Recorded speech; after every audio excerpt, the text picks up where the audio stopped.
Sanji उसी जगह पर आ जाता है जहाँ पर इसने लूफी की मार लगाई थी। अपने ही कैप्टन पर इसने हाथ उठाया था और लूफी को यहाँ पर ना पाकर सांजी बहुत ही ज्यादा अपसेट हो जाता है और अपने मन में कहता है, लूफी तुमने मुझसे कहा था तुम यहाँ पर मेरा इंतजार करोगे, तो आखिर तुम हो कहाँ पर। और सांजी लूफी को हर जगह ढूंढना शुरू कर देता है, लेकिन इसे लूफी कहीं भी नहीं मिलता है। और यहाँ पर लूफी को ना पाकर सांजी चिल्लाकर कहता है लूफी, और फ्रस्ट्रेट होकर नीचे घुटनों पर बैठ जाता है कि तभी सांजी को किसी के पेट के गुर्राने की आवाज आती है और अपने लंच बॉक्स को उठाकर उसी डायरेक्शन में आगे बढ़ने लगता है जहाँ पर इसकी नजरों के सामने लूफी होता है, जो कि बहुत ही ज्यादा कमजोर हालत में सांजी का इंतजार कर रहा था। और ये देखकर सांजी से रहा नहीं जाता और रोने लगता है। और तभी लूफी के नाक में खाने की खुशबू आ जाती है। अपनी आंखें खोलता है और सांजी को अपनी नजरों के सामने देखकर बहुत ही ज्यादा खुश हो जाता है। सांजी तुम आ गए दोस्त, लेकिन तुमने बहुत ज्यादा लेट कर दिया यार। और सांजी अपने कैप्टन से नजरें नहीं मिला पा रहा था, क्योंकि सांजी ने लूफी के साथ जो बिहेव किया है वो शायद ही माफी के लायक हो। क्या हुआ सांजी, तुम कुछ बोल क्यों नहीं रहे हो? पागल कहीं के, मैंने तुमसे ये कभी नहीं कहा था कि यहाँ पर पागलों की तरह मेरा इंतजार करो।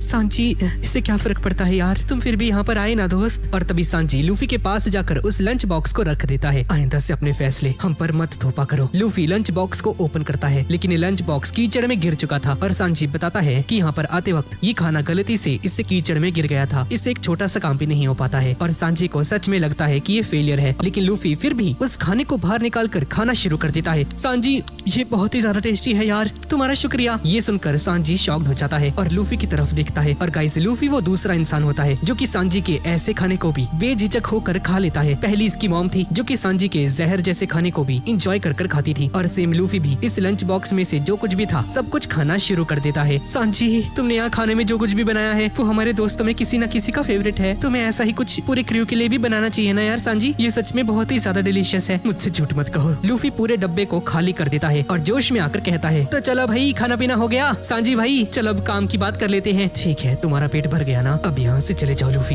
भाई तुम्हारे कहने का मतलब क्या है सांजी? मैं दोबारा अपनी बातों को नहीं दोहराऊंगा, मैं यहीं पर रहूंगा और यहाँ से नहीं जाने वाला हूँ। पर क्यों भाई? पहला रीजन, मैंने अपने ही कैप्टन की बेइज्जती की है जो कि इतनी दूर तक यहाँ पर मुझे बचाने के लिए आया, और मैंने क्या किया इसलिए मैं तुम्हारे साथ नहीं चल सकता हूँ लूफी। और दूसरी बात, बराटी में जो मेरा मेंटोर है जिसने मुझे पाल पोस कर बड़ा किया है उसकी जान यहाँ पर खतरे में है। और तीसरी और आखिरी चीज वो है मेरे पिता और मेरे सिबलिंग्स। भले ही मैं उन्हें अपनी फैमिली का हिस्सा नहीं मानता, लेकिन मेरे अंदर इतना दम नहीं है कि मैं उन्हें ऐसी हालत में मरता हुआ छोड़ के चले जाऊँ, क्योंकि वो लोग इस वक्त बहुत बुरी तरह से बिग मॉम की जाल में फंस चुके हैं, इसलिए मैं चाहकर भी यहाँ से नहीं जा सकता हूँ। और सांजी की ये सारी बातें सुनकर लूफी को गुस्सा आ जाता है और इमीडिएटली जंप करते हुए इसके सामने आ जाता है और अपने पंच को घुमाकर इसके फेस पर एक जोरदार मुक्का जड़ देता है, जिससे कि सांजी बहुत दूर जाकर एक बड़े से पेड़ से टकरा जाता है। मजा आ गया भाई, मजा आ गया। साले सांजी गद्दार। लूफी की सटक जाती है और चिल्लाते हुए कहता है कि बकवास बंद करो साले सांजी, बहुत हो गया तेरा। और ये सुनकर सांजी की आंखों में आंसू आ जाते हैं और सांजी से रहा नहीं जाता और बेचारा रोने लगता है। और सांजी अपने सभी दोस्तों को याद करता है, अपने दोस्तों के साथ कितना ज्यादा खुश रहा करता था।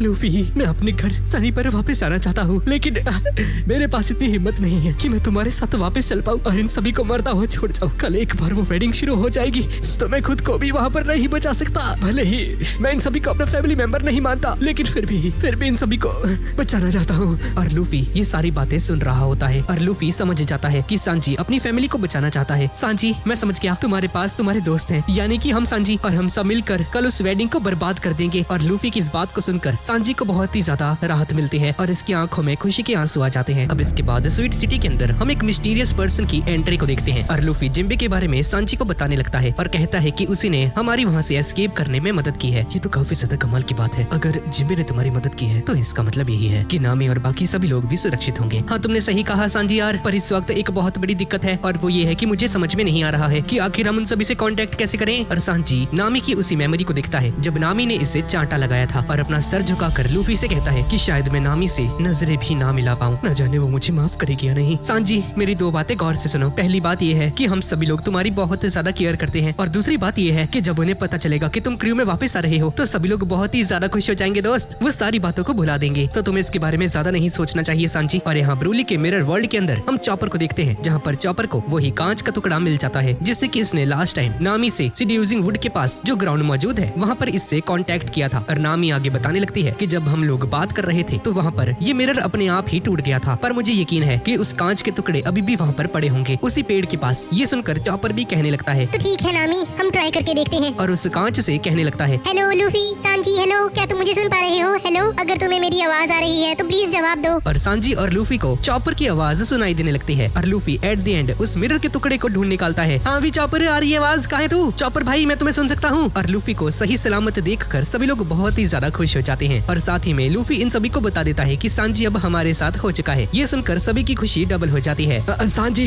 तुम्हें ऐसे सही सलामत देखकर काफी ज्यादा खुशी हो रही है मेरे ठरकी दोस्त। और अपने दोस्तों को उसके लिए इतना ज्यादा खुश होता हुआ देखकर सांजी भी बहुत ही ज्यादा हैरान हो जाता है और स्माइल करता है। और यहाँ पर क्योंकि अब सांजी को कुछ भी मालूम नहीं होता है तो इस मिरर के थ्रू इन सभी की आवाजों को सुनकर शॉक्ड हो जाता है। ये क्या चीज है लूफी? जिस पर लूफी बताता है कि हाँ तुम तो हमारे साथ नहीं थे ना सांजी। ये बहुत ही लॉन्ग स्टोरी है, मैं तुम्हें किसी और दिन इसके बारे में बताऊंगा। फिलहाल बस ये चीज जान लो कि हमारे सभी दोस्त सही सलामत है और सभी लोग इस वक्त मिरर डायमेंशन के अंदर हैं। तभी पेड्रो कहने लगता है कि लूफी आई होप कि तुम्हारे और सांजी के बीच में जो कुछ भी मिसअंडरस्टैंडिंग थी वो सब की सब सेटल हो चुकी होगी और उम्मीद है कि अब वो तुम्हारा क्रू मेंबर बनकर वापस आ रहा है। जिस पर लूफी सीरियस हो जाता है। पेड्रो यार वैसे तुम्हें सच कहूँ तो अभी नहीं। ये सुनकर सभी लोग हैरान हो जाते हैं। दोस्तों यार दरअसल अभी सांजी हमारे साथ वापस नहीं आ रहा है। हमें सबसे पहले बिग मॉम की टी पार्टी को बर्बाद करना होगा, उसके बाद हमें सांजी की फैमिली को बचाना होगा, उसके बाद ही सांजी हमारे क्रू में वापस आ पाएगा। और बिग मॉम का नाम सुनते साथ ही सभी के मुंह खुले के खुले रह जाते हैं और सांजी भी हैरान हो जाता है कि लूफी ये बोल क्या रहा है भाई, पागल हो गया? दोस्तों बिग मॉम एक एम्परर है, इसलिए मैं नहीं चाहता कि तुम मेरे लिए एक एम्परर से पंगा लो और अपनी जान को खतरे में डाल दो। तभी ब्रूक नामी चॉपर और कैरेट चिल्लाकर कहते हैं कि चलो फिर ऐसा ही करते हैं। ये सुनकर सांजी भी हैरान हो जाता है। जब मैंने सुना कि तुम और सांजी आपस में लड़ रहे हो तो तुम्हें मालूम भी है मैं कितना ज्यादा परेशान हो गया था।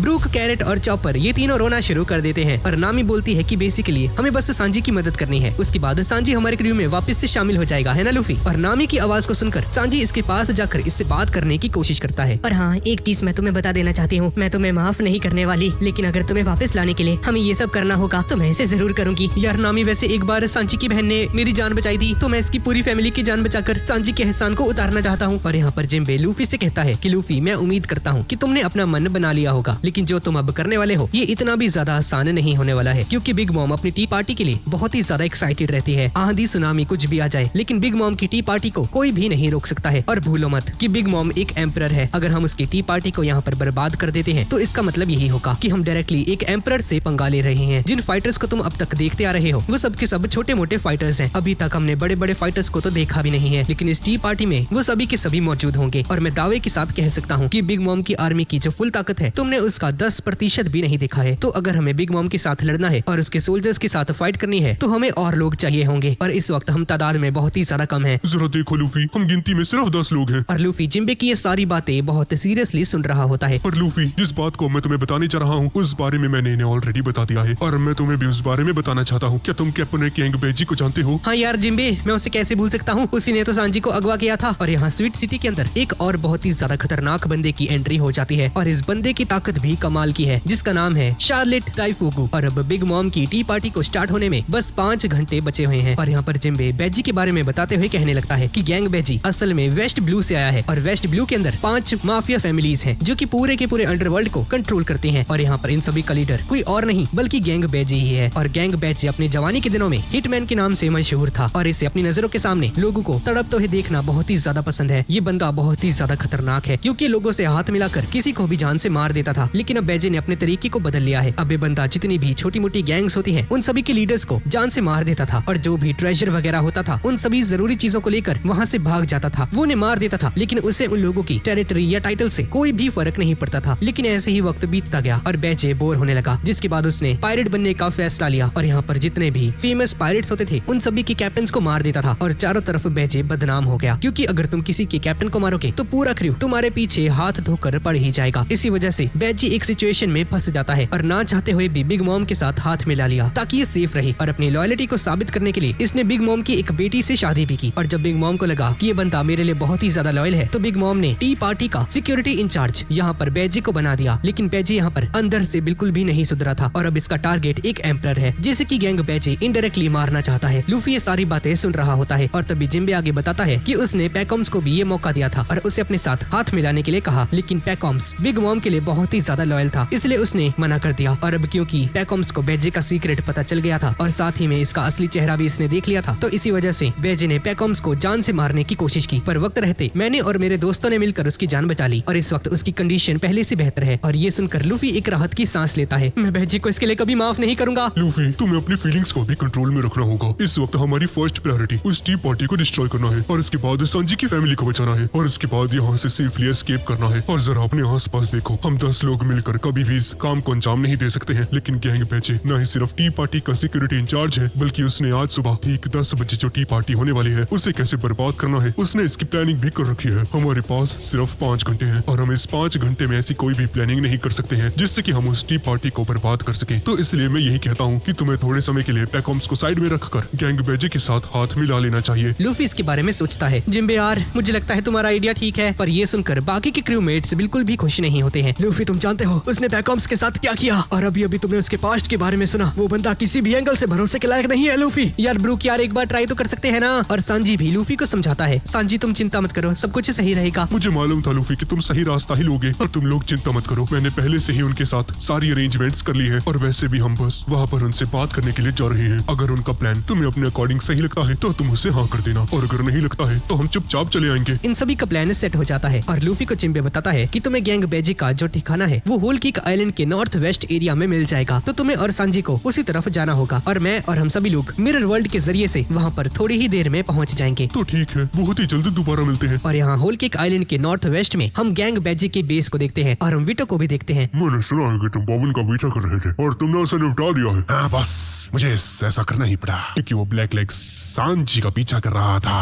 और आपको तो मालूम ही है कि ब्लैक लेग सांजी हमारे इस प्लान का बहुत बड़ा हिस्सा है। हाँ, तूने सही कहा। बॉस, मुझे सुनने में आया है कि स्ट्रॉ हेड पायरेट्स हमसे मिलने के लिए यहाँ पर आ रहे हैं। क्या ये बात सच है? हाँ, वो लोग हमसे मिलने यहाँ पर आ रहे हैं। हम लोग बातचीत करेंगे और अगर हमें वो ठीक लगे और हमारे प्लान के मुताबिक लगे तो हम उनसे बेझिझक हाथ मिला लेंगे, लेकिन अगर उनका प्लान हमारे अकॉर्डिंग नहीं हुआ और उसके खिलाफ हुए तो हम उन सभी को जान से मार डालेंगे। इसके बाद हम वेडिंग केक को देखते हैं जहाँ पर बहुत ही जोरों शोरों से वेडिंग केक बन रहा होता है, और यहाँ पैकॉम्स की हालत पहले से बेहतर हो चुकी है। और जैसे ही जान में जान आती है, पैकॉम्स फुदकना शुरू कर देता है और बोलता है कि मुझे जाने दो, मुझे जल्द से जल्द मामा से जाकर मिलना होगा और बैजे के उस प्लान के बारे में उन्हें बताना होगा। और इसके सामने अभी अलादीन होता है। तो मैं अपनी कंडीशन को थोड़ा सीरियस लेना चाहिए। अगर रास्ते में तुम पर दोबारा से किसी ने हमला कर दिया तो वैसे भी तुम जानते हो बैजे टी पार्टी का सिक्योरिटी इंचार्ज है। अगर उसे भनक भी लग गई कि तुम जिंदा हो, वो 1 सेकंड में तुम्हें उड़ा कर रख देगा। इसलिए तुम्हें रिस्क नहीं लेना चाहिए और बेहतर यही होगा कि सारे मामले को जिम्बे के ऊपर छोड़ दो। और पैकॉम्स को अभी तक मालूम नहीं है कि जिम्बे ने बिग मॉम पायरेट्स को छोड़ दिया है और अभी भी जिम्बे को सन पायरेट्स का कैप्टन और बिग मॉम का सबऑर्डिनेट मानता है। इसलिए अलादीन के कहने पर पैकॉम्स थोड़े समय के लिए शांत हो जाता है और यहाँ पर लूफी और सांजी बैजे के उस बड़े से कैसल के बाहर पहुँच जाते हैं। तभी गेट खुलता है और गेट के सामने विटो मौजूद होता है और सांजी को देखकर विटो कहने लगता है, ब्लैक लेग सांजी, तुमसे मिलकर बहुत खुशी हुई। हाँ वी, कौन है तू? क्या तुम ही बैजे हो? अरे नहीं, बल्कि वो तो मेरे बॉस है। मैं हूँ विटो।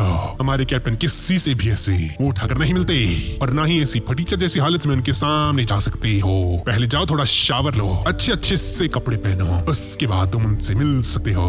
और तभी चॉपर यहाँ पर आ जाता है जो कि बहुत ही ज्यादा क्यूट लग रहा था और सांजी को मिलकर बहुत ही ज्यादा खुश हो जाता है। और हम नामी को भी देखते हैं जो कि अभी बाथरूम में नहा रही होती है और शिपॉन को लोला के बारे में बताती है कि कैसे वो एक ज़ॉम्बी में टर्न हो गई थी और कैसे थ्रिलर पार्क के अंदर लोला ने नामी की जान बचाई। और नामी शेफॉन से सवाल करती है कि आखिर लोला से बिग मॉम इतनी ज्यादा नफरत क्यों करती है, जिस पर शेफॉन बताती है कि दरअसल लोला ने एक ऐसे मैरिज प्रपोजल को इनकार कर दिया था जिसकी वजह से मामा का बरसों पुराना सपना पूरा होने से रह गया। दरअसल एल्बाफ के प्रिंस लोकी ने लोला को शादी के लिए प्रपोज किया था और बिग मॉम को एल्बाफ की आर्मी चाहिए थी और इस मैरिज से भले ही लोला खुश न हो लेकिन मामा की खुशी का ठिकाना नहीं था। उसकी नजर हमेशा से ही उस जायंट्स की आर्मी पर थी और वो जानती थी कि अगर लोला एल्बाफ के प्रिंस लोकी की वाइफ बन जाती है तो मामा की ताकत बहुत ही ज्यादा बढ़ जाएगी, एक पूरी जायंट्स की आर्मी इसके कदमों में होगी। पर अनफॉर्चुनेटली ऐसा कुछ भी नहीं होता है और लोला ने शादी से मना कर दिया और यहाँ से भाग गई। और मामा ने मुझे लोला की जगह प्रिंस लोकी के सामने पेश किया, लेकिन प्रिंस ने मुझे देखते ही पहचान लिया और मामा का सबसे ज्यादा ताकतवर बनने का सपना धरा का धरा रह गया। जिसके बाद से ही मामा लोला से नफरत करने लगी और क्योंकि लोला और मैं ट्विंस हैं और बिल्कुल उसी की जैसी दिखती हूँ, इसी वजह से मामा को मेरी शक्ल और मुझसे भी नफरत होने लगी। जो मुझे पता चला कि बेजे मामा को मारना चाहता है तो मुझे जरा सा भी फर्क नहीं पड़ा, क्योंकि लोला की कर्मों की सजा हमेशा मामा मुझे देती आई है और माँ की ममता क्या होती है मैंने आज तक ये नहीं देखा है। और अब लूफी और ये सभी लोग नहा धोकर चमक उठते हैं और ब्रूक और लूफी जैसे ही मिल्क पीते हैं तभी इनका टूटा हुआ दांत और ब्रूक की टूटी हुई खोपड़ी पूरी तरह से रिपेयर हो जाती है। ये देखकर पास में खड़ा हुआ बंदा कहता है कि भाई ये चल क्या रहा है, और ये लोग कपड़े वपड़े पहनकर पूरी तरह से तैयार हो जाते हैं कि तभी यहाँ पर सांजी की मुलाकात नामी से होती है और नामी का पारा अभी भी सांजी पर चढ़ा हुआ था और सांजी नामी को देखते साथ ही समझ जाता है कि नामी ने इसे माफ नहीं किया है और नामी सांजी के पास से इसे इग्नोर करते हुए चले जाती है। सांजी, क्या तुम श्योर हो? क्योंकि अगर तुम हमारे साथ वापस आ रहे हो तो तुम्हें रोज मेरा सामना करना होगा और जो तुमने लूफी के साथ किया उसके लिए मैं तुम्हें कभी माफ नहीं करने वाली हूँ। और ये सुनकर सांजी को वही पुराने वाले दौरे पड़ने लगते हैं और समझ जाता है कि नामी ने इसे माफ कर दिया है। और यहाँ पर ब्रूली शेफॉन से कहती है, शेफॉन, जो तुम कर रही हो क्या तुम्हें अंदाजा सा भी है। तुम जानती हो ना मामा कितनी ज्यादा डेंजरस है, तुम फिर भी उन्हें धोखा देने की कोशिश कर रही हो। तुम्हारी इस गद्दारी का अंजाम तुम्हारे बच्चे तक को भुगतना पड़ सकता है। जिस पर शेफॉन बोलती है कि ब्रूली तुम भी जानती हो कि मामा ने मेरे साथ कितना ज्यादा गलत व्यवहार किया है और अब मेरे लिए वो मैटर नहीं करती है। और इस वक्त अगर मेरा कोई परिवार है तो बैजी, मेरा बच्चा और मेरी बहन लोला है। और यहाँ पर लूफी सभी से कहता है तो ठीक है, हम सभी लोग रेडी हैं, तो जाकर बैजी से मिला जाए। पूरी स्ट्रॉ हैट बिल्कुल बन ठन की बैजी से मिलने के लिए निकल पड़ती है। और गाइस, बैजी जो इन सभी को मारने की बात कर रहा है, इस बंदे को आइडिया भी नहीं है कि अगर ये लोग थोड़े से भी सीरियस हो जाते हैं तो बैजी को उसके घर में घुस कर मारेंगे। जिसके बाद लूफी सीधा दरवाजा खोलकर अंदर आ जाता है और सभी लोगों के साथ यहाँ पर बैठ जाता है। और शेफॉन को देखते हुए कहता है, हाँ वी,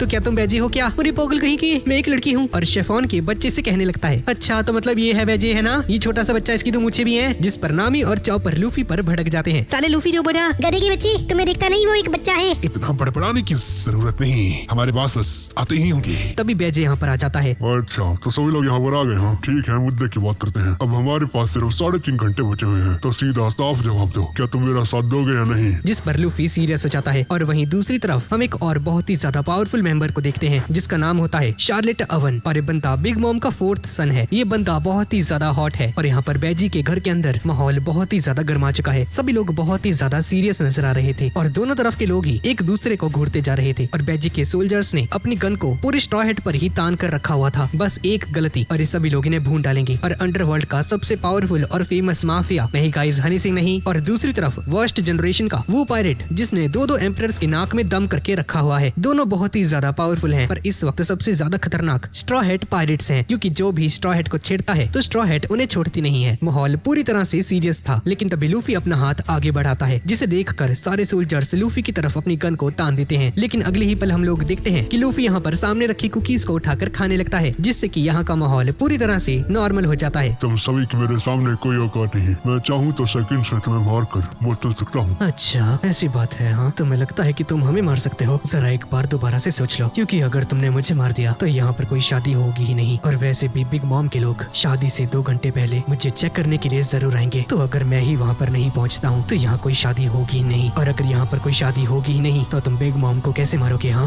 बात तो तुम्हारी सही है, मैं इस पर सोच सकता हूँ, लेकिन क्या होगा अगर मैं तुम्हारी जगह तुम्हारे दोस्तों को मार दूं? तुम मेरे रहते मेरे दोस्तों को मारोगे? तुम इन पर एक खरोंच तक नहीं पहुँचा सकते हो। हमें इतना भी हल्के में लेने की जरूरत नहीं है। हाँ नामी ने सही कहा, और वैसे भी जो गलती हमसे ज़ऊ में हुई है हम उसे यहाँ पर रिपीट नहीं करने वाले। और जिम्बे कहने लगता है कि अभी फालतू की बातें करने का समय नहीं है। तो लूफी बताओ, आखिर तुम्हारा क्या फैसला है? क्या तुम्हें ये इंसान ट्रस्टवर्दी लग रहा है क्या? और लूफी मस्त ठूस रहा होता है, लेकिन सीरियस हो जाता है और बहुत ही गौर से खाते हुए सामने की तरफ देखता है। सभी लोग लूफी के जवाब का इंतजार करने लगते हैं कि तभी सामने खड़े एक बंदे को देखकर लूफी चिल्लाकर कहता है, साले सीजर तू यहाँ पे क्या कर रहा है? क्या कहाँ है सीजर? अरे यार, अरे चॉपर, तुम्हें क्या सच में नजर नहीं आ रहा है? वो घटिया साइंटिस्ट हमारे सामने ही खड़ा है। और इसी के साथ हम देखते हैं कि सीजर यहाँ पर आखिर क्या कर रहा है। भाई हम एक फ्लैशबैक को देखते हैं जहाँ पर सीजर बिग मॉम के द्वारा बनाए गए उसी लैब के अंदर मौजूद होता है, जहाँ पर ये बंदा आराम से चिल कर रहा होता है और खुद से कहता है कि मैं चाहे दिन रात एक कर दूं, लेकिन बिग मॉम जो बनाने के लिए मुझसे कह रही है वो नामुमकिन है, तो इसलिए मेहनत करने का कोई भी फायदा नहीं है। मैं यहाँ पर चुपचाप खाऊंगा पीऊंगा और मजे करूंगा। कि तभी बैजी यहाँ पर अपने साथियों के साथ आ जाता है और बैजी को देखते ही सीजर की हवा टाइट हो जाती है और जल्दी से अपनी लैब की तरफ दौड़ना शुरू कर देता है और बोलता है कि हाँ मैं अपने एक्सपेरिमेंट को शुरू कर रहा हूँ, जाकर बिग मॉम से कह दो कि बस थोड़ा समय और लगेगा। चिंता मत करो, मैं यहाँ पर बिग मॉम की तरफ से नहीं आया हूँ, क्योंकि उसने मुझे सिक्योरिटी इंचार्ज बना दिया है। मैं यहाँ पर बस तुम्हें लेने के लिए आया हूँ, क्योंकि अब से तुम बस मेरे लिए काम करोगे अगर तुम्हें जिंदा रहना है तो।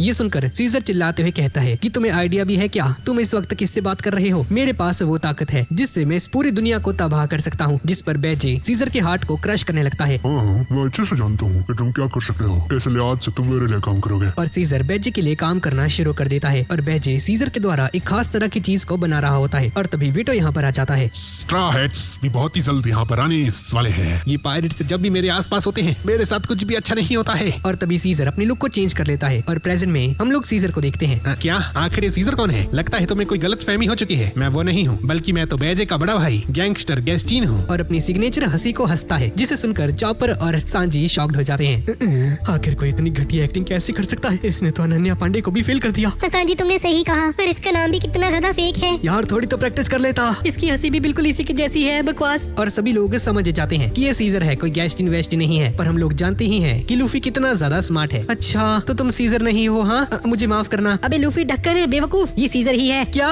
साले झूठे? मैं सही था, मतलब तू ही है सीजर। अब अपना मुंह खोलो और बताओ मुझे कि तुम यहाँ पर कर क्या रहे हो। जरा अपना दिमाग यूज करो बेवकूफ। सिर्फ ये मेरी चॉइस नहीं है। जरा सामने इस बंदे को देखो, इसके हाथ में मेरा हार्ट है, यानी कि मेरी जिंदगी अभी इसके हाथ में है। ये जो बोलेगा मुझे वो करना ही होगा और इस सब का जिम्मेदार बस लॉ है। बोल देना उसे अगली बार अगर लॉ मेरे सामने आया तो मैं उसे छोड़ूंगा नहीं। सभी लोग शांत हो जाओ, मैं यहाँ पर फालतू की बहसबाजी करने नहीं आया हूँ। और सीजर के हार्ट को दबा देता है, जिसकी वजह से सीजर तड़पना शुरू हो जाता है। हमारे पास समय बिल्कुल नहीं, तो स्ट्रॉ हेड लूफी, मुझे बताओ क्या तुम हमारा साथ दोगे या नहीं? लूफी शांत हो जाता है और बैठकर सोचना शुरू कर देता है, जिसके बाद लूफी खड़ा हो जाता है। तो ठीक है, मैं बस तुम्हें एक मुक्का मारना चाहता हूँ, उसके बाद मैं इसका जवाब देता हूँ, क्योंकि तुमने पैकॉम्स को हर्ट किया है। एक बार मैं तुम्हें मुक्का मार लूँ, उसके बाद मैं तुमसे हाथ मिला लूंगा। और ये सुनकर बैजे भी शॉक्ड हो जाता है, जिसके बाद लूफी सीधा एक पंच इसकी तरफ जड़ देता है। लेकिन तभी बीच में जिम्बे से रोक लेता है और बोलता है कि लूफी ऐसा मत करो, हम यहाँ पर ये सब करने नहीं आए हैं। तुम्हारा ये काम सिचुएशन को और भी ज्यादा गरमा रहा है। नहीं जब ऐसा करने दो। और लूफी दूसरे हाथ से जैसे ही पंच करने की कोशिश करता है तो बैजे सीजर के हार्ट को आगे कर देता है और ये मुक्का सीजर के हार्ट पर पड़ जाता है और सीजर की आंखें बाहर आ जाती हैं। और लूफी जितने भी मुक्के मारता है ये सारे के सारे सीजर के हार्ट पर लगते हैं और ये तीनों आपस में लड़ना शुरू कर देते हैं। ये देखकर जिम्बे कहने लगता है कि आखिर एक बात तो बताओ, तुम में से बिग मॉम को कौन पसंद करता है? जिस पर ये तीनों चिल्लाते हुए कहते हैं कि मैं तो बिल्कुल भी नहीं करता। तो फिर तो तुम्हें जवाब मिल गया होगा। भले ही तुम्हारा लाइफस्टाइल, तुम्हारे काम करने का तरीका, तुम्हारी आइडियोलॉजीज बिल्कुल ही अलग हो, लेकिन इस वक्त तुम्हारा दुश्मन एक ही है। और मेरे ख्याल से ये रीजन इनफ होगा तुम दोनों को एक दूसरे से हाथ मिलाने के लिए। और दूसरी बात, अगर हम लोग अलग अलग होकर फाइट करेंगे तो हम भी जानते हैं कि किसी का भी प्लान सक्सेसफुल नहीं होने वाला है। लेकिन अगर हम सभी लोग एक साथ मिलकर एक ही प्लान को फॉलो करते हैं तो हमारे जीतने के चांसेस बहुत ही ज्यादा बढ़ जाते हैं। तो अब तुम लोग सोच लो कि तुम्हें क्या करना है। और जिम्बे की ये बातें सभी लोग बहुत ही सीरियस होकर सुन रहे होते हैं। ठीक है जिम्बे, हाँ भी बैजे बता यार, क्या प्लान है तेरा? चिंता मत करो, मैंने सब कुछ ऑलरेडी प्रिपेयर करके रखा हुआ है। तो ठीक है, फिर मैं तुम दोनों का साथ दूंगा, लेकिन उसके बाद तुम मुझे मेरा दिल लौटा दोगे बैजे, सुन लिया ना? और हमारे रास्ते हमेशा के लिए अलग हो जाएंगे। अब इसके बाद होल केक आइलैंड में जो अंडरवर्ल्ड के टॉप रूलर्स हैं, ये सभी लोग बिग मॉम की टी पार्टी को ज्वाइन करने के लिए आ चुके हैं। पर मैं तुम्हें एक बात कह देना चाहता हूँ कि मुझे बिग मॉम को मारने में कोई भी इंटरेस्ट नहीं है, पर उसे मारना इतना भी आसान नहीं होने वाला है। कोई कैनन, कोई बुलेट, कोई भी राइफल उसके अगेंस्ट काम नहीं करने वाली है, क्योंकि जहाँ तक मैंने उसे देखा है वो एक बड़े से जायंट आयरन बैलून की तरह है, जिस पर कोई भी हथियार, कोई भी चीज काम नहीं करने वाली है। सांजी सही कह रहा है, वो एक एम्परर है और उसे मारने के लिए हमें बस एक ही मौका मिलेगा, और अगर हम उस मौके में चूक गए तो अगले ही पल हम सभी को मार डालेगी। वो तुमने सही कहा पितरू, वो बहुत ही ज्यादा ताकतवर है। उसने बस कुछ मिठाइयों के लिए अपने सगी बेटे की जान ले ली और उसे इस चीज का अफसोस तक नहीं है।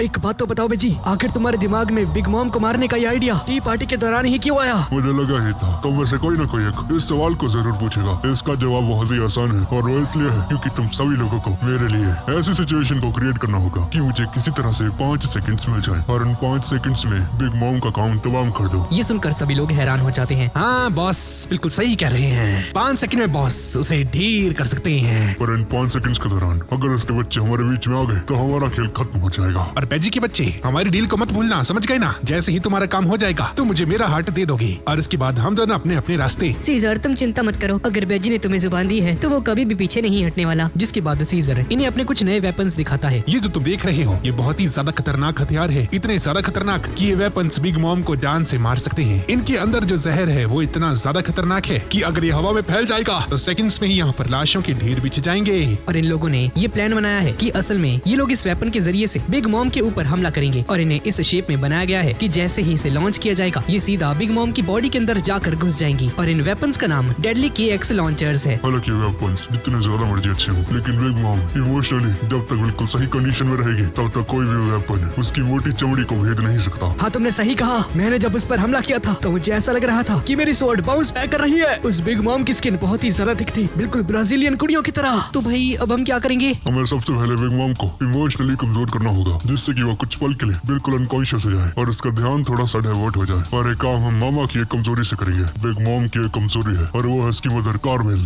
जब भी बिग मॉम टी पार्टी करती है तो उसके टेबल के ठीक सामने उसके फेस टू फेस उसकी मदर की एक पिक्चर मौजूद होती है और वो उस पोर्ट्रेट को किसी खजाने की तरह ट्रीट करती है। पर वो है कौन? हमें नहीं मालूम, वो एक बहुत ही ज्यादा मिस्टीरियस पर्सन है, लेकिन देखने से ऐसा ही लगता है कि बिग मॉम के ऊपर उसका बहुत ही ज्यादा कर्ज है और बिग मॉम हमेशा उसे अपनी माँ कहकर पुकारती है। तो उस इंसान का हुआ क्या? हमें नहीं पता, हमने बस इतना सुना है कि वो अचानक से गायब हो गई। अच्छा, मुझे स्टोरी को पूरा जानना है। हमारी फैमिली के किसी भी मेंबर को नहीं पता कि आखिर मदर कार्मेल को हुआ क्या। पर उस दिन टी पार्टी के अंदर जब एक वेटर ने गलती से मदर कार्मेल की फोटो को गिरा दिया था तो मामा का जो रिएक्शन था उसे हम में से किसी ने भी आज तक नहीं देखा था। सारे बच्चे शॉक्ड रह गए थे कि मामा किसी छोटे बच्चे की तरह रोना शुरू कर दी थी। मामा तब गुस्सा भी थी और इमोशनल भी, पर ये इनके ऑर्डिनरी हंगर बैंक से बहुत ही ज्यादा खतरनाक था, क्योंकि इस बार वो बस चिल्ला रही थी और इतनी ज्यादा तेज आवाज में चिल्ला रही थी कि हम सभी लोग अपने कानों को पकड़कर बैठ गए। कोई भी अपनी जगह से हिल तक नहीं पा रहा था। सभी लोग फ्रीज हो गए थे। इवन की जो गेस्ट थे कुछ लोग बेहोश भी हो गए थे। उसने सिचुएशन में चिल्लाने के साथ साथ अपनी कॉन्करेंट हाकी को भी रिलीज किया था, जिसकी वजह से कोई भी अपनी जगह से हिल तक नहीं हुआ रहा था। और बिग मॉम की सिचुएशन को अगर किसी ने ट्रिगर किया था तो वो उस मामूली सी पिक्चर ने, जो कि उसकी माँ की थी। और जब सब कुछ शांत हो गया तो मैंने नोटिस किया कि बिग मॉम जब अपने घुटनों के बल गिरकर वहाँ पर चिल्ला रही थी तो उस दौरान उसके घुटने पर चोट आ गई थी, जिससे कि मैंने खून निकलते हुए देखा था। जिससे कि यह साबित होता है कि ऐसे इमोशनल मोमेंट्स में बिग मॉम की बॉडी के अंदर जो डिफेंसिव प्रॉपर्टीज हैं वो पूरी तरह से काम करना बंद कर देती हैं। अब जरा अंदाजा लगाओ कि जब वो पोर्ट्रेट टूट जाएगी तो मामा का हाल क्या होगा।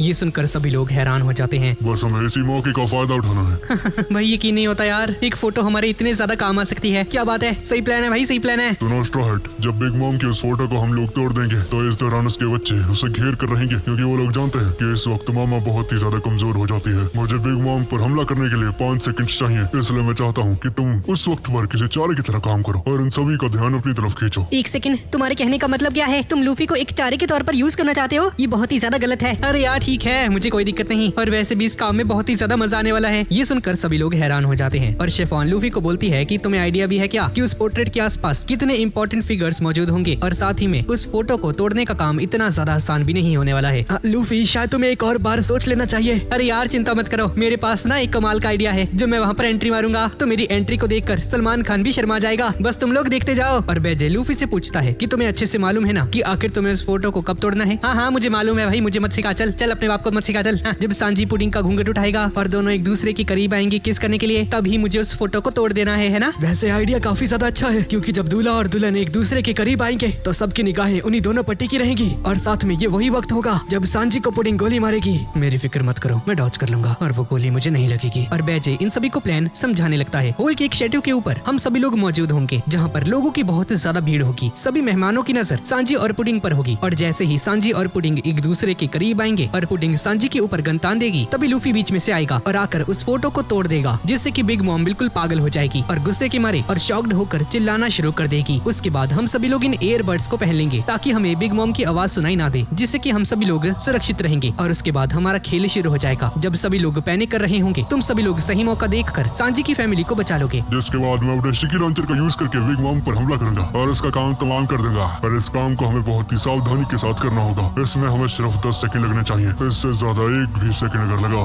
तो हमारे बचने के चांसेस बहुत ही कम हो जाएंगे। क्या तुम लोगों ने कभी असैसिनेशन का काम नहीं किया क्या? क्योंकि हमारे इस मिशन में 1 सेकंड का डिले भी हमारे लिए बहुत भारी पड़ सकता है। लेकिन मेरे इस प्लान में जो सबसे बड़ा रोल निभाएगा वो स्ट्रॉ हैट है। चिंता मत करो भाई, मैं सब कुछ समझ गया हूँ। पर जिम्बे पूछता है कि हम लोग एस्केप कैसे करेंगे भाई, भागेंगे कैसे वहाँ से? जैसे ही हम लोग बिग मॉम का काम तमाम कर देंगे हम सभी लोग यहाँ पर सीजर का यूज करेंगे, क्योंकि ये चिलगोज़ा उड़ सकता है। और हाँ, तुम लोगों ने यहाँ पर ब्रूली को कैप्चर करके एक बहुत ही कमाल का काम किया है। इसका यूज करके हम बहुत आसानी से बच सकते हैं और कोई भी ब्रूली के बिना मिरर वर्ल्ड के अंदर नहीं आ सकता है। तो तुम सभी को अपना काम खत्म करना है और सीजर के लाए हुए इस मिरर वर्ल्ड के जरिए से मिरर वर्ल्ड के अंदर पहुँच जाना है, और मिरर वर्ल्ड के जरिए से ही तुम लोग अपनी शिप पर पहुँच जाना। हाँ, और हमारी शिप के ऊपर एक बहुत बड़ी मिरर भी मौजूद है। ये बहुत ही अच्छा आइडिया है। हम मिरर वर्ल्ड के जरिए से सीधा सनी पर पहुंच जाएंगे और किसी को कानो कान खबर भी नहीं होगी। जिस पर पेड्रो कहता है कि हमें इतना ज्यादा कुछ भी नहीं होना चाहिए, क्योंकि कभी भी कुछ भी हो सकता है। जिस पर जिम्बे भी कहता है कि हाँ, भले ही ये प्लान कितना भी अच्छा क्यों ना लगे, लेकिन 1 सेकंड की गलती भी हमें बहुत ज्यादा भारी पड़ सकती है, इसलिए हमें सावधान रहना होगा। तो ठीक है, सभी को प्लान पता चल चुका है। इस प्लान के सक्सेसफुल हो जाने के बाद हम सभी लोग अपने अपने रास्ते निकल जाएंगे, पलट कर एक दूसरे को देखेंगे भी नहीं। हाँ तुमने सही कहा बेजे। तो ठीक है, मुझे मंजूर है। वेडिंग सेरेमनी शुरू होने में अभी 2.5 घंटे बचे हुए हैं। मुझे लगता है मुझे रूम में वापस जाना चाहिए, वरना मुझे मेरे रूम में ना पाकर उन्हें मुझ पर शक हो जाएगा। और मुझे भी अब चलना चाहिए। वैसे भी मुझे सिक्योरिटी इंचार्ज की थोड़ी बहुत एक्टिंग भी तो करनी है। और यहाँ पर स्वीट सिटी के अंदर मॉन्ट बहुत ही ज्यादा गुस्से में नजर आता है, क्योंकि बॉबिन को किसी ने रातों रात मार दिया और अभी तक कातिल का पता नहीं चला है। और मॉन्ट सभी से पूछना शुरू कर देता है कि बताओ आखिरकार ये काम किसने किया है, कि कहीं ऐसा तो नहीं कि ये काम स्ट्रॉ हैट्स का है। जिस पर जिलेट कहने लगती है, ब्रदर आप ये क्या कह रहे हैं कि आपने नहीं सुना? स्ट्रॉ हैट्स को पेरा ने मार दिया है। एक बात जान लो, जब तक मैं अपनी आंखों से स्ट्रॉ हैट की लाश को नहीं देख लेता मुझे इस बात पर यकीन नहीं होने वाला कि स्ट्रॉ हैट मारा जा चुका है। और यहाँ पर ये सभी लोग सांजी पर धावा बोल देते हैं और इसके रूम के बाहर तेजी से दरवाजा पीटना शुरू कर देते हैं, लेकिन इस गेट को कोई भी नहीं खोलता है। और हम उसी एग प्लांट को देखते हैं जो कि सांजी के कहने पर यहाँ पर सांजी की जगह सो रहा होता है। अब यहाँ पर इसकी हालत खराब हो जाती है, क्योंकि सांजी अब तक नहीं आया था और बाहर गार्ड से दरवाजा पीट रहे थे। और अगर ये लोग अभी रूम में आ जाते हैं और सांजी इन्हें नहीं मिला तो इन्हें पता चल जाएगा कि कल रात से यहाँ पर पूरे टाइम पर ये सांजी बनकर यहाँ पर लेटा हुआ था, जिसके बाद ये लोग इसे जान से भी मार देंगे। जैसे ही लोग दरवाजे को तोड़ने वाले थे तभी गेट खुल जाता है और हम सांजी को देखते हैं। क्या हुआ, इतनी जोर से दरवाजा क्यों पीट रहे हो? क्या ये कोई तरीका है किसी को ऐसे जगाने का। अच्छा, तो तुम्हारे कहने का मतलब ये है कि तुम पूरी रात यहाँ पर मौजूद थे? हाँ, मैं यहीं पर था। क्या तुम्हें कोई दिक्कत है? क्या तुम्हारे पास इस बात का कोई सबूत है? जिस पर सांची उसी एग प्लांट वाले बंदे को बुलाता है, इसे तुमने पूरे समय मेरे साथ रखा ताकि तुम मुझ पर नजर रख सको, तो जरा इसी से पूछ लो ना। हाँ, ये मोटे बता, क्या ये पूरी रात तुम्हारे ही साथ था क्या? जी सर जी, ये मेरे ही साथ थी। चलो बहुत बातें हो गई, अब मुझे शादी के लिए तैयार भी होना है। और ऐसा बोलकर गेट को बंद करने लगता है। जाते हुए एक बात तो सुनते जाओ, तुम्हारा जो प्रीवियस कैप्टन था ना, स्ट्रॉ हैट लूफी, वो मर चुका है, लेकिन मुझे इस बात पर यकीन नहीं है। मुझे लगता है कि वो जिंदा है और इस वक्त कोई बहुत बड़ी प्लानिंग कर रहा है। वो जिंदा है या मर गया है, मुझे इससे कोई भी फर्क नहीं पड़ता है। उस जैसे घटिया पायलट के साथ मेरा कोई भी लेना देना नहीं है। पर हाँ, अगर तुम ऐसे ही मुझसे ये घटिया सवाल करते रहे और मेरा समय बर्बाद करते रहे तो मैं वेडिंग के लिए लेट जरूर हो जाऊंगा। और अगर मैं वेडिंग के लिए लेट हुआ तो ये बात बिग मॉम को बिल्कुल भी अच्छी नहीं लगेगी। तो अब तुम देख लो तुम्हें क्या करना है। और ये सुनकर माउंट यहाँ से चला जाता है और सिटी के अंदर लोग खुशी से झूम रहे होते हैं क्योंकि आज वेडिंग डे है। और हम बाकी के आइलैंड्स का सीन भी देखते हैं जहाँ पर सेम सिचुएशन थी। सभी लोग बहुत ही ज्यादा खुश होते हैं और इस बात से भी एक्साइटेड थे कि अब जर्मा जैसी पावरफुल किंगडम हमारी एलाई बनने वाली है। और जर्मा 66 के सभी सोल्जर्स भी बहुत ही ज्यादा खुश होते हैं। और यहाँ विंस्मोक जज के रूम के बाहर एक सर्वेंट आता है और कहने लगता है कि सर क्या आप रेडी हो चुके हैं। और विंस्मोक जज और ये बाकी छपरी भी रेडी हो रहे थे। और यहाँ पर मामा सुबह उठते ही शॉक्ड हो जाती है क्योंकि इसे यहाँ पर लग रहा था कि ब्रूक मर चुका है और शोर मचाना शुरू कर देती है। मेरा हड्डी का ढांचा लगता है मर गया। और अपनी आंखों से पानी की नदियाँ बहाने लगती है। अरे मामा, आपको इन छोटी छोटी चीजों पे ध्यान नहीं देना चाहिए। जरा सोचिए ना मॉम, आज कितना बड़ा दिन है। आज टी सेरेमनी है, आज हम सभी लोग वेडिंग केक को खाएंगे। और वेडिंग केक का नाम सुनते ही बिग मॉम खुशी से झूम उठती है और ब्रूक को नीचे फेंक देती है।